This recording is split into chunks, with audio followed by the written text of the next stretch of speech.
My name is Roma. This is Zimlove, a podcast about Zimbabwe.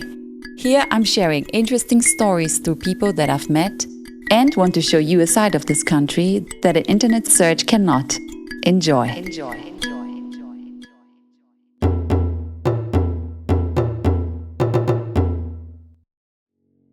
In African culture, you cannot just die.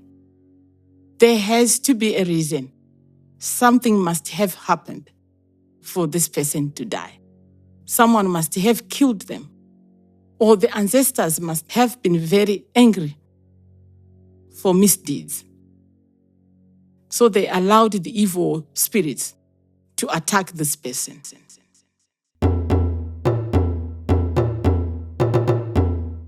Welcome to the second episode of the podcast with Charity. This is a continuation of the last episode where we talked about cultural introduction, and now we're just picking it up with some spirituality and some talk about witchcraft. Please enjoy. When you speak about the elders, when you even go back one more, is maybe speaking about the ancestors, which I think it's also a very interesting topic. I don't know. Let's try.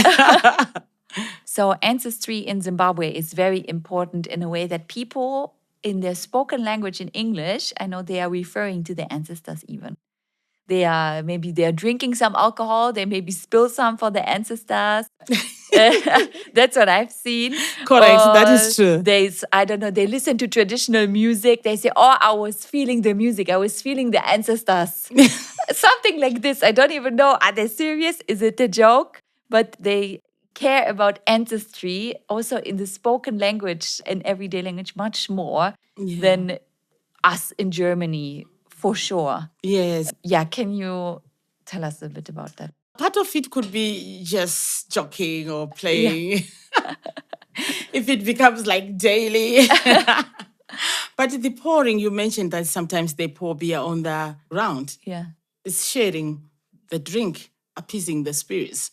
That is in my culture for sure. And our ancestors, yes, are very important.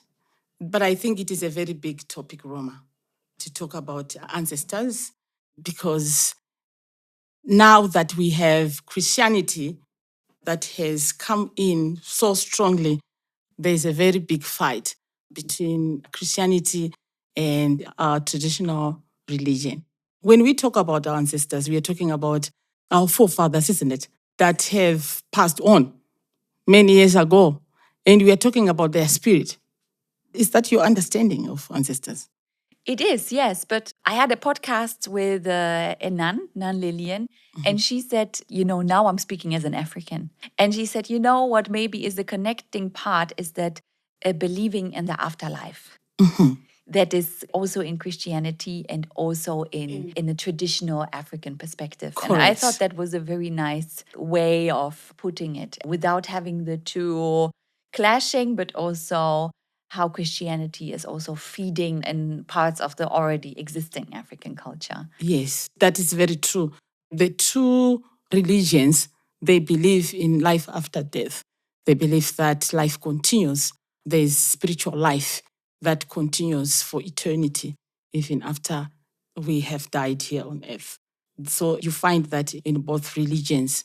But talking about ancestors, African people are very proud about their ancestors because we have totems, right?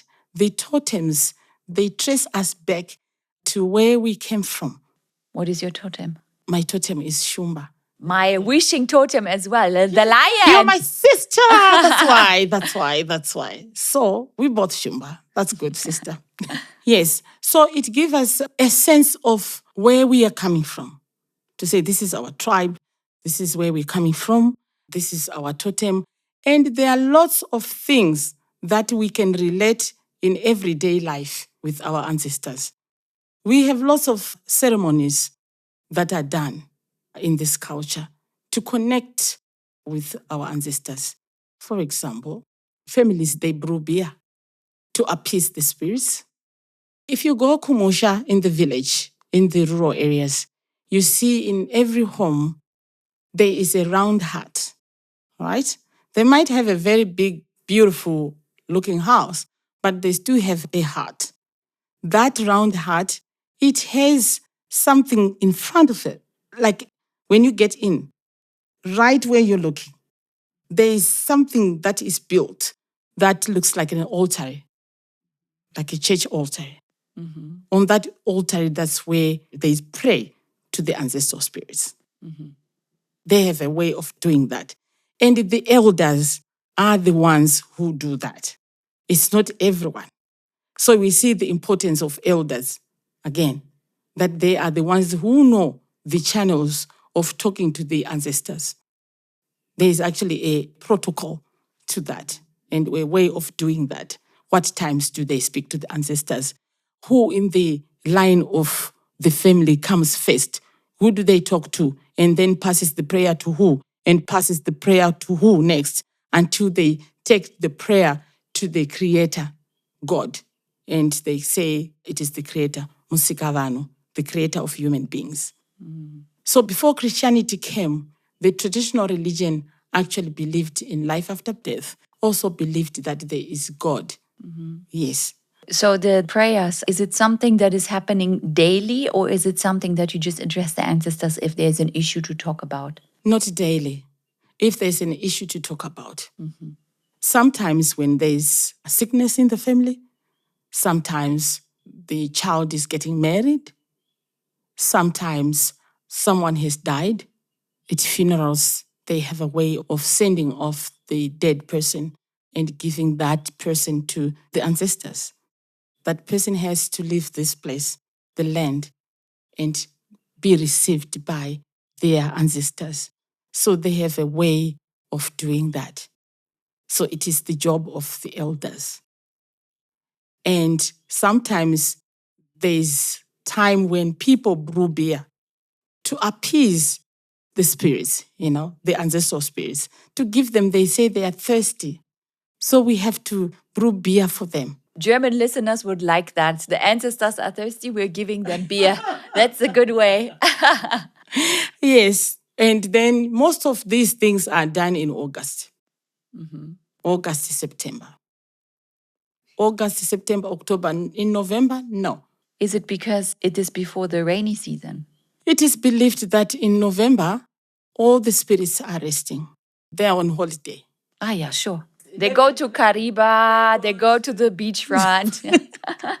But you cannot get married in November. You cannot carry any important event in November. It's not acceptable. Also, with the ancestors, when someone has died, that's when they become an ancestor, isn't it? I'm suspecting that that's when they become an ancestor. So when they have died, there is a ceremony that is done after a year that is called Kurova Guva, hitting the grave, literally. They brew beer, then they do the ceremony. There's singing, there's dancing, the spirit mediums get possessed, and people go to the Ngangas to find out what killed this person. What does Nyanga? The Nganga is the traditional healer. To consult who killed this person. Because in Shona culture, or generally in African culture, I don't know if I'm allowed to generalize, but in African culture, you cannot just die. There has to be a reason. Something must have happened for this person to die. Someone must have killed them. Or the ancestors must have been very angry for misdeeds. So they allowed the evil spirits to attack this person. So that's why now and again, time and again, they have to brew beer or to pray to their ancestors so that they get protection. So the ancestors are calmed and the ancestors protect Yes. the family members from any evil spirits. From any evil spirits. That is the biggest role of the ancestral spirit. And also to give advice on how the family should go on. Someone in the family can be the spirit medium who is possessed, and the spirit, they speak through her and tell the family what they want. Is it usually a man or woman, or does this person need certain qualities? No, anyone. It can be anyone. Yes, it can be a man or a woman. But most of the time, it's easier when it is mostly a man, because then the woman will get married. and leave this family. So if she gets possessed by Sekuru, the ancestor, in a different family, then it's difficult. But if it is a man, then the man is within the family. So it's easier to deal with. So I was talking about Kurova Gua. When someone dies, then after a year, there's that ceremony that is done to find out who would have killed this person and also to cleanse the spirit of the person so that the spirit of that person is brought back into the family to protect the family. Sometimes, if it is Sekuru, the head of the family, when he dies, sometimes there is naming. His name can be put on a cow. Okay. Yes. So you actually call that cow Sekuru. So that person stays in the family, but you don't give the name of that person to the child being born. Do you have that tradition? We do. Okay. We do, because this cow will be killed after a year when there is this beer ceremony. Okay? And then people eat. It is eaten without salt. Okay. Why without salt? I don't know the secret behind there, but it's eaten without salt. There are processes that are done there. The elders, they're the ones that speak to the spirits and say, now we are killing. Usually it's a male cow. And then when you're eating the meat, so you are honoring Sekuro, or is it because you are having the power of the spirit in your body? Why are you killing this cow? I think this is done because this is after we have gone through the year of mourning, Sekuru, for example, and we have gone to the traditional healer and we found comfort that we know what really happened to you. And now there's time to celebrate. We're just celebrating now. So they actually pour beer on the back of this cow. So if the cow shakes its body, then people, they celebrate, they ululate, oh, that the spirits are happy. But if the bull, actually it's a bull, if it doesn't shake its back, then they think that there's something wrong. The ancestors are not happy with the process. You know, there's this very expensive beef. And I think this cow is being rubbed with alcohol or with beer to have very tender meat. It reminds me a little bit of that. And The ululation? the ululation. Yes. So it's something people do here when they are happy. Oh, yes. This is a very singing, dancing, ululating culture. Everything we do, singing, dancing, we ululate. Even at funerals, too. And still talking about the elders. They know these processes. They are the ones that carry the culture, the traditions, and what should be done at what time. This time of the year, I must mention that this is October, right? In some places in the rural areas, if not most places in the rural areas, they are doing ceremonies for the rain season. They are praying for the rains, to ask the ancestors to give us good rains that would give us bumper harvest without any dangers of lightning and floods and insects that might even destroy the crops. So during this time, there are prayers that are going on in the rural areas. And it is the elders that do that. And you were talking about evil spirits. When the good spirits don't protect you, you might fall victim to the evil spirits. Yes. And is this the right place now to introduce witchcraft? Okay, let's try. These evil spirits, are they connected to witchcraft? Can they be sent by someone? How does witchcraft intervene with these topics? Wow. I mentioned a little bit about Christianity coming into this culture. So anything that is not Christian can be mistakenly viewed as evil sometimes. Not all the time, but sometimes. So in this culture, there is witchcraft. We believe there is witchcraft. And it is something that is done under the mat, under the ground. No one comes out and say, I am a witch. But I can say today, there are programs that we see on TV or even on radio of people that are caught naked. And they say, I was flying and then my basket fell. We ran out of fuel or something. And then it fell. Or I was flying and then my wing broke. And then they fell and they are naked. And some people are found naked in the graveyard. So these are things that are happening today. But I grew up hearing these stories and even knowing generally that, you don't drink water from that family. You don't eat anything from that house because they are known to be witches. So in the communities or villages, people know each other. I don't know if it's out of suspicion or what, but they know that that woman or that man is a witch. So witchcraft, the way it works is that if you don't have spiritual protection, then you are easy to be a target. So your ancestors should protect you, or it is the Holy Spirit if you are Christian. If you are not protected, these witches are out there looking for someone to devour. It could be someone in the society, or it could be someone within the family. And we hear that witchcraft, the way people get witchcraft, they get in different ways. It can be generational, that within your family line, it is passed on, grandmother to the grandchild, to the grandchild, and to the grandchild like that. It is passed on before they die.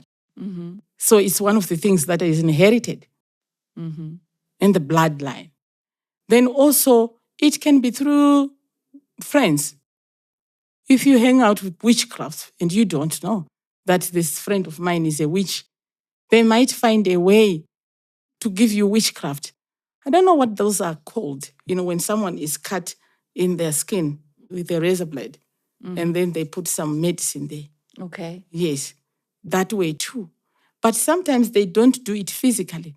It is done spiritually. You wake up in the morning and you see you have marks of cuts. And that way you are a witch. And some people actually go to the witch doctors, especially men. Sometimes I don't think they go there and say, I want to be a witch, but they go there and say, I want to have some good luck to get money. This is most of the things that are happening today.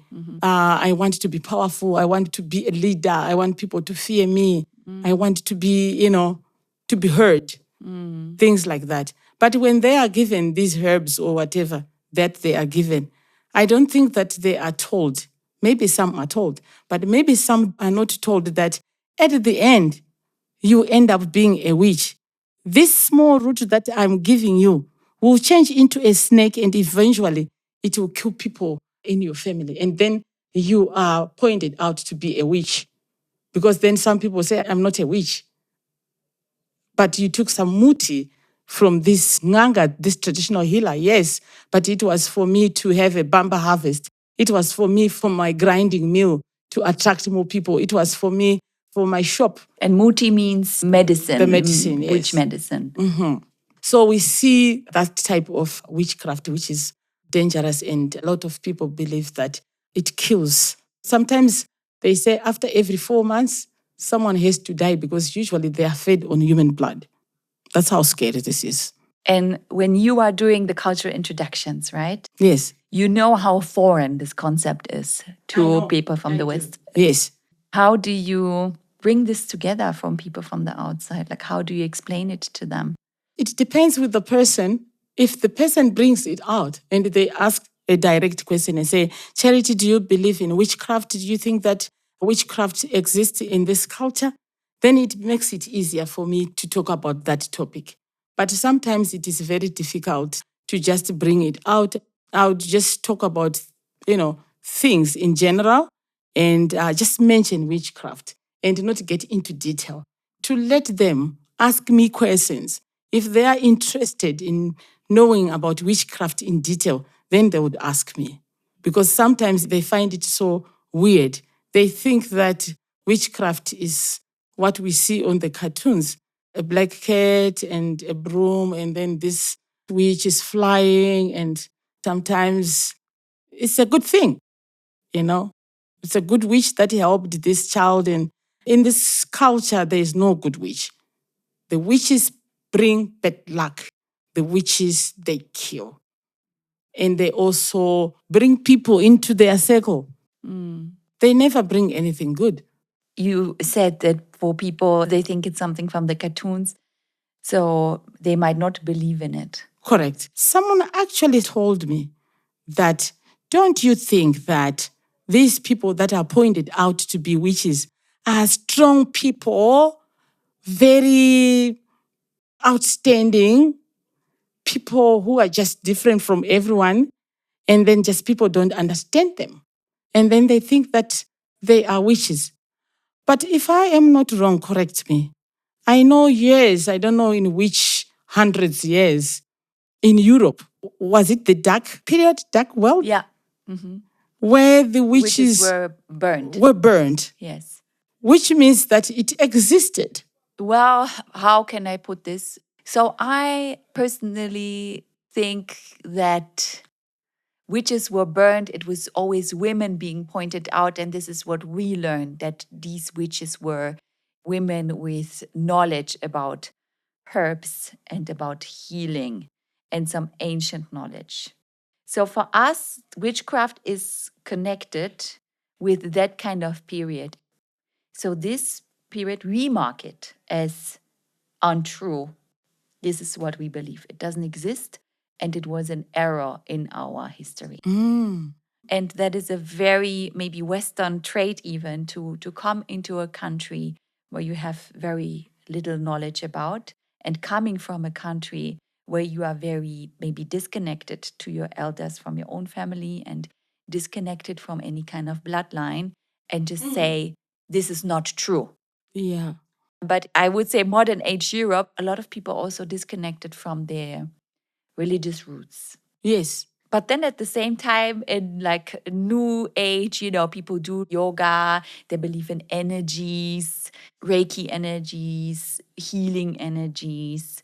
Let's say in other form of energies that are being called another name. Yes. I think that is very, very interesting. So I'm not even sure how to brand it. So I'm very careful about branding it, or like coming here and say witchcraft doesn't exist, because I don't know how these things work. But when you do believe in the other side, a spiritual side, however you might call it, if you might call it the Holy Spirit, if you might call it my ancestors, if you might call it yogi energy, if you might call it Nature.